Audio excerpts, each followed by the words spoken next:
there, and welcome to the exciting world of hip. Good morning.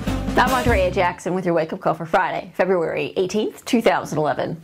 Bahrain, a key player in Washington's ability to keep an eye on Iran, is in lockdown mode after 5 protesters have died. ABC reporter Miguel Marquez was also attacked. 7 have died in protests in Libya. President Obama wants the Egyptian thugs responsible for assaulting CBS foreign correspondent Laura Logan to be punished. He offered his condolences with a personal phone call to the Star reporter recovering at her D.C. home.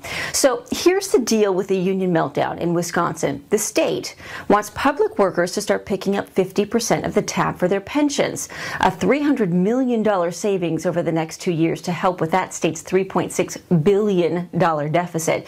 Unions won't be able to demand pay raises unless voters approve.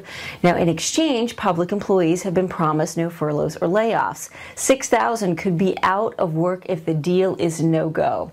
The NFL and the Players Union have asked for help from a federal mediator to try and resolve their differences. At odds, how to split the $9 billion in revenue, expanding the regular season, and benefits for retired players.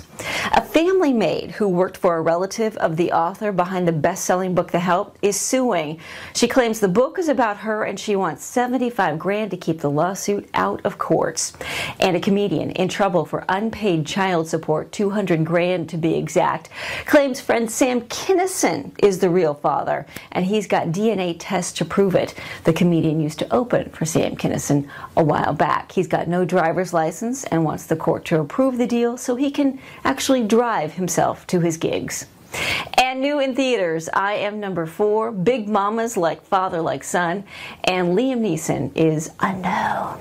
Your Phoenix weather forecast: cloudy, rain later. Highs in the 70s. That is your Friday morning wake-up call. I'm Andrea Jackson, and I'll ring you in the morning because